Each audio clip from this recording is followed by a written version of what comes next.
So today we are going to discuss about lasers and optical fibers. So what is laser and what is optical fibers? Basic principle behind the emission of laser and optical fibers we'll discuss now. So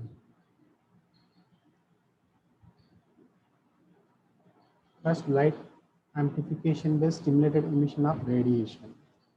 So how stimulated emission occur and how the amplification process done in laser we'll discuss it. This is the basic content of today's lecture. So history, first laser was invented. Earlier it was called as a maser microwave stimulated emission of radiation in 1958 by Charles Towns. Later it is called as a laser. So characteristics of laser, high degree of coherence. High degree of coherence means coherence is nothing but the phase difference.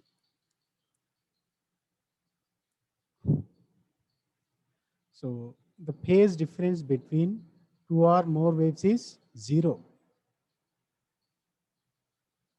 Difference zero. Okay.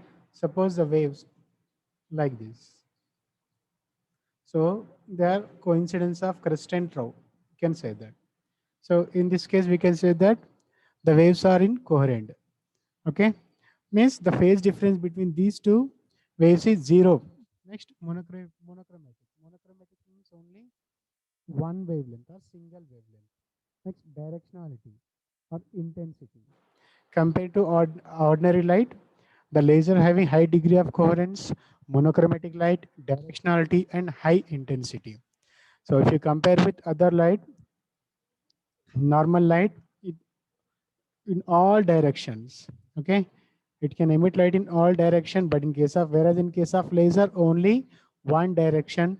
And the light, best example, the mercury vapor lamp. So mercury vapor lamp, when it is passing through the prism, we know that the VIBGR, right, different wavelength are emitted. Light from different wavelength is emitted, whereas in case of laser, only one wavelength. That's why it is a high monochromatic light. Next, the basic principle behind the laser is the stimulated emission. Okay, the stimulated photons are emitted when the atoms are present in excited state. Excited state, a photon is incident on excited state excited state atoms. It de-excited with emission of two coherent photons. This principle we are calling it as stimulated emission. The emitted photons are in phase and in the same direction. So first, the atoms will be in ground state. When photon is incident, they excited to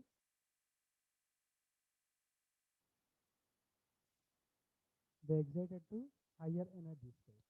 Okay, here the lifetime is 10 power minus 8 seconds only. After completion of the time, they de-excited with the emission of photon. This principle we are calling it as a spontaneous emission. Suppose whatever the energy we are giving, it is continuous energy. Suppose the atoms may be in excited state. During the de-excitation, a photon is incident on it, it will de-excite with emission of two coherent photons. Okay. Next, Einstein coefficient and their relation. So first, the Einstein coefficient for the stimulated absorption is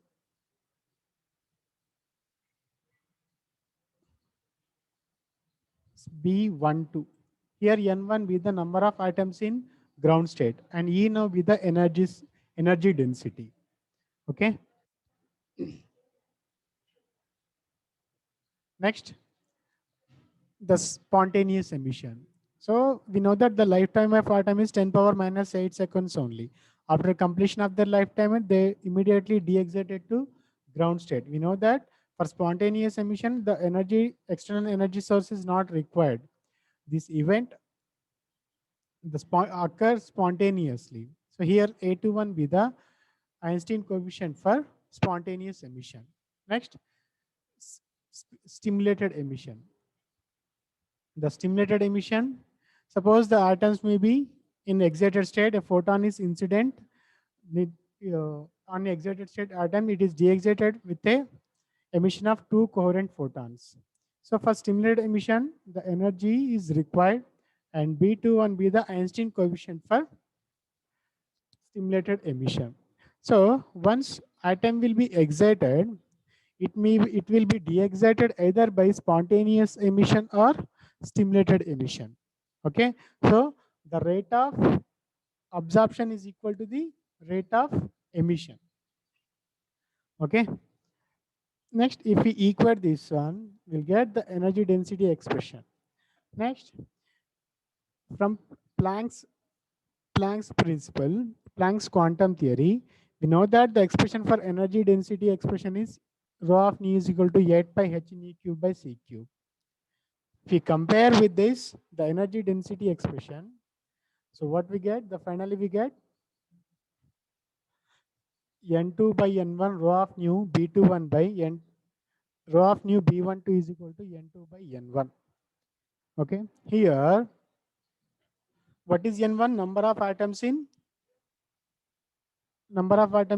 ground state, n2 number of atoms in excited state. From this relation, it is clear that the stimulated absorption is dominant over stimulated emission. Okay, so we required the population inversion. Population inversion means no more number of atoms should be present in excited state. So next, light amplification process. The light amplification process, once the stimulated photons are released, they need amplified. So the active medium is placed in between set of mirrors. One is partially reflected and another one is fully reflected. So to achieve population inversion, the pumping mechanism is required. The pumping mechanism nothing but it gives the external energy to the ground state atoms. The continuous energy given at a certain situation come, more number of atoms should be present in ground state, sorry, excited state. Okay. So to achieve population inversion, we require the metastable state. Okay. In metastable state, the lifetime of atoms will be, excited state atom will be improved. Different kinds of pumping mechanism: optical pumping, electrical pumping, chemical pumping, thermal pumping. The optical pumping, when optical energy is given to the ground state atoms, they will excited to higher energy state like that. Okay. After that, the de-excited to the metastable state. Here, the stimulated photons are emitted. So from E2 to E1, the stimulated photons incident on E2 state atoms, then E2 state atoms will be start de-exciting. Okay. Here, the population inversion is achieved at E2 state. So in electrical pumping, intense electric discharge in the medium is we are supplied. So this electrical discharge method is we are using in gas lasers. Okay, chemical pumping, the process of excitation happens due to the exothermic reactions. Exothermic means the energy is liberated. Thermal pumping, application of high temperature. There are two pumping schemes, 3-level pumping scheme, 4-level pumping scheme. So first atoms are excited to higher energy state, from there to metastable state. Okay, so here the spontaneous photons are emitted. After achieving population inversion, the laser transition starts from metastable state to ground state. Whereas in case of 4-level pumping scheme, the atoms will be excited to higher energy state. From there to the next energy state is a spontaneous emission. So the laser transition is from E4 to E2 or E3 to E2 state. Okay. So laser components. The basic laser components are active medium, set of mirrors. One is partially reflected mirror, another one is fully reflected mirror. So this one is partially reflected, sorry, fully reflected. This one is partially reflected. So the active medium is placed in between the set of mirrors. The set of mirrors we are calling it as a optical resonator. So in the energy here, the pumping scheme. So in case of gas lasers, we have the gas discharge tube. reflector, here the output mirror. Now here high voltage source. Lasing action. First, the energy is supplied to the medium, active medium. The atoms in active medium material excited to higher energy state, and they de-excited to the metastable state. So after population inversion is achieved in metastable state, the laser transition starts. So the stimulated, whatever the spontaneous photons are emitted, these photons de-excite more and more metastable state atoms. After that, after the emission of stimulated photons, the amplifying process starts. In amplifying process, the photons which are in a direction of mirror optical axis, they only selected, rest of the photons will be rejected.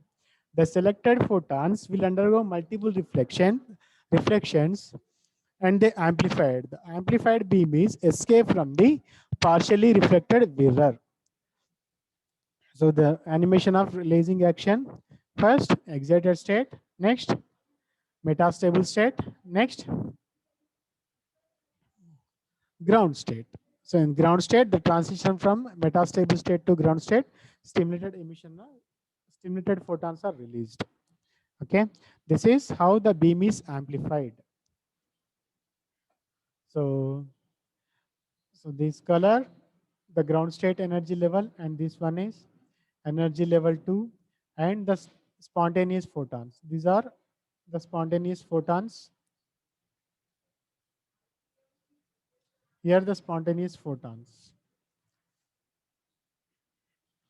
So after the spontaneous emitted, the stimulated photons are emitted. So this color, these are the stimulated photons. These are stimulated photons. So they are aligned in a particular direction. Next, they undergo multiple reflections. So different kinds of lasers: solid state laser, gas laser, liquid laser, dye laser, semiconductor laser. We'll discuss one by one. First, ruby laser. The ruby laser, it consists of the active medium in ruby laser is ruby crystal or ruby rod. In ruby rod, the chromium 0.5% of chromium atoms are added to the alumina. Here the pumping scheme is optical pumping. Emitted wavelength is 6943 angstroms. The end of ruby rod serves as a laser mirrors. Okay. The first, when the next in ruby laser, the xenon flash lamp is helically winded over. So this is a xenon lamp. Xenon lamp. So when optical, the flashes from the xenon lamp are incident on the ruby rod. So chromium atoms are excited into higher energy state. From next, after that, after excitation, they de-excited to the metastable state. From there, from metastable state to ground state, they emitted the stimulated photons. So the stimulated photons reflect back and forth in an optical resonator. Further, they amplified. After proper amplification, they leave the active medium in a partially reflected mirror. The emitted light, we are calling it as a laser light. So this is the energy level diagram of the ruby laser. First, chromium excitation of chromium atoms, and they quickly decay to the E2 state. Then from E2 to ground state, it is a laser transition. The population inversion is achieved between higher energy state and ground state. Here the population inversion is achieved. So applications of ruby laser are using pulsed holography, LIDAR, remote sensing, ophthalmology, drilling and small areas. Next, helium neon gas laser, that is gas discharge tube. So this one is a gas discharge tube, and here the power source. Okay, here the gas discharge tube, here output coupler. Next, here highly reflected mirror. So the operation wavelength of helium neon laser is 6328 angstroms. We are using electrical discharge pumping source. In that discharge tube consists of mixture of helium and neon gas within the ratio of 10 is to 1. 10 is to 1 ratio. Next, first electrical discharge is released. Helium atoms are excited to E1 state and E2 state. Okay, the E2 state helium atoms collide with the ground state of neon atoms. They excited to E5 state. When E1 state helium atoms collide with the ground state of neon atoms, the neon atoms will be excited to E3 state. Okay, so during collision, helium atoms transfer their energy to the neon atoms. Next, here E5 and E3 are metastable state. So the transition of atoms from E5 to E4 and E3 to E2 and E5 to E2 is a laser transition. Here only stimulated photons are emitted. From E5 to E4, the transition from E5 to E4, the wavelength is very less. The wavelength or energy of the emitted photon is very less. From E2 to E1, the spontaneous photons are emitted. From E1 to ground state, the atoms are collide with the walls of the discharge tube. Applications of laser helium neon laser is it is used in research laboratories reading the barcodes, holography. Next, one more laser, CO2 laser, is a very, very powerful laser. In CO2 laser, the operating wavelength is 10.6 micrometers. The medium is mixture of gases, carbon dioxide, nitrogen, helium, within the ratio of 1 is to 4 is to 5. Here, the nitrogen helps to increase the population of the upper level, while helium helps depopulate the lower level. The pumping source is electrical discharge pumping. So, how the radiations are emitted? We know that every molecules consist of three energy state: electronic energy state, vibrational energy state, and rotational energy state. The changes in each energy state causes the emission of radiations. Here, stretching vibration. Here, the bending vibration. Okay. During the when the energy is transfers from the nitrogen atoms to CO2 atoms, there are changes occurs in CO2 molecules. Due to the changes, the energy is emitted. So this is the schematic view of the CO2 laser. It is consists of discharge tube. It filled with a mixture of gases, helium, neon, and CO2. Here we are using RF power supply. Here also same like helium neon laser. Once the nitrogen atoms are excited nitrogen atoms collide with the ground state of CO2 atoms. Okay, the by with collision from nitrogen atoms, the exact CO2 atoms are excited to the E5 state and E3 state. Again, the E5 and E3 are metastable state. The rest of the process is same as helium neon laser. So this is the lasing action in CO2 laser. The applications of CO2 laser is it's a very powerful laser. It is used for drilling, cutting, marking. It is used in CD player, laser printers, photolithography, and laser light displays. Next is second part of the optical. Fourth unit is optical fibers. Optical fibers is a small uh, hair hair sized hair pin sized cable where the light is guided through it. The optical fiber consists of core, cladding, and outer protecting jacket. So Core is nothing but where the light is launching through into the optical fiber. The outer layer of the core is called, we are calling it as a cladding. So to give mechanical strength, it is covered with a outer protecting jacket. So basic working principle of the optical fiber is total internal reflection. We know that when light is change its medium, it refracted. So suppose from the Snell's law, sin I by sin R is equal to N2 by N1. Here N1 be the refractive index in denser medium and refractive index N2 be the refractive index in rarer medium. So the medium changes, light, light ray get refracted. Suppose if you increase the angle of incidence, the refracted ray raises the interface between the two mediums. If you further increases, the total reflection comes in a same medium. This process we are calling it as a total internal reflection. The angle where the total internal reflection occur, we are calling it as a critical angle. The Snell's law, the sin I by sin R, sin I by sin R is equal to N2 by N1. Suppose angle is equal to critical angle, sin I is equal to N2 by N1 and R is equal to 90 degrees. Okay. So total internal reflection.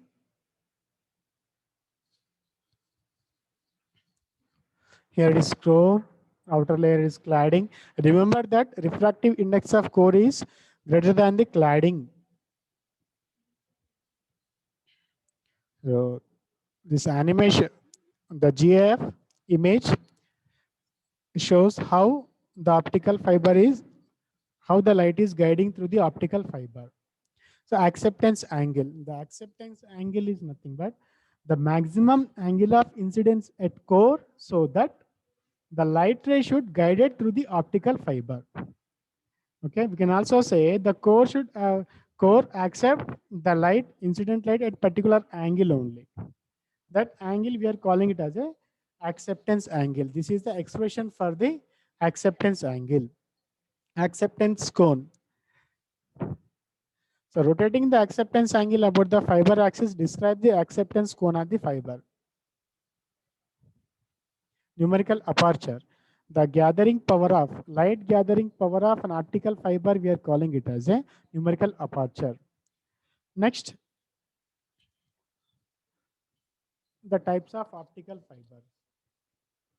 The optical fibers further divide into the divided based on refractive index profile and based on mode of propagation. Based on mode of propagation, step index optical fibers, graded index fibers. Sorry, based on refractive index profile, optical fibers are two types: step index optical fibers and graded index fibers. Based on mode of propagation, single mode optical fibers and multi-mode fibers. Okay. Next, step index fibers. The core has uniform refractive index, whereas and the cladding refractive index is slightly less than the core refractive index. Next, graded index fibers. In case of graded index fibers, non-uniform refractive index of core. The core refractive index is gradually decreases at core cladding interface. This is how the light is propagating through the optical fibers based on different mode and step index fibers.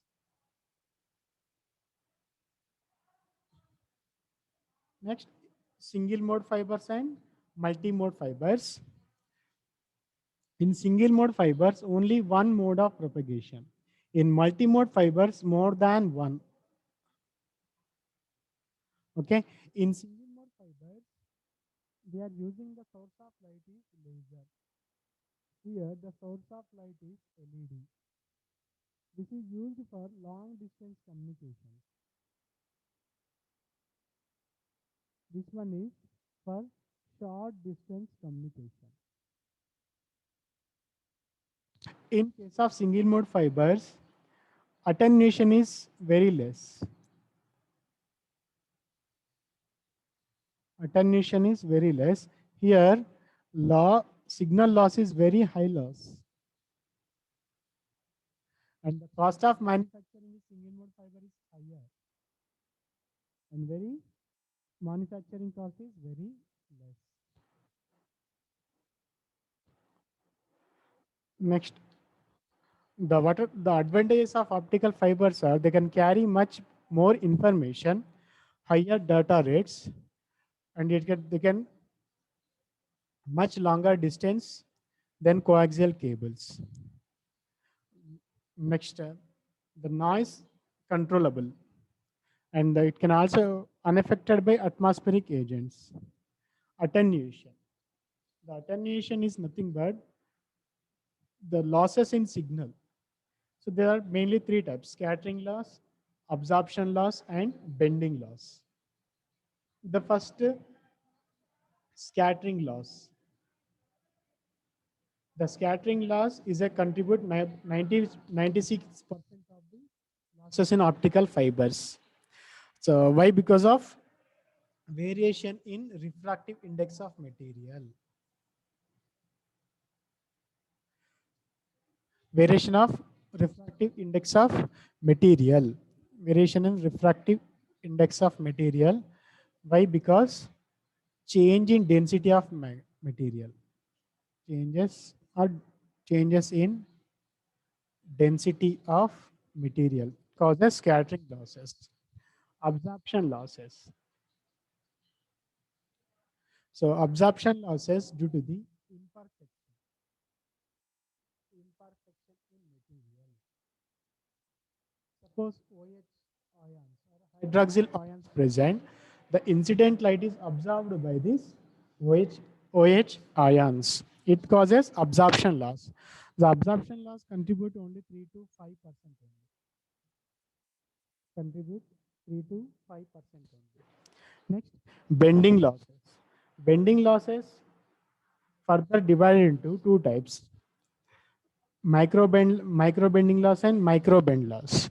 If the bending is visible, we can say that it is a macro bend loss. Suppose it is exposed to any physical parameter, there is a micro bending occurs in optical fibers. These are the applications of optical fibers. Thank you for keep your attention.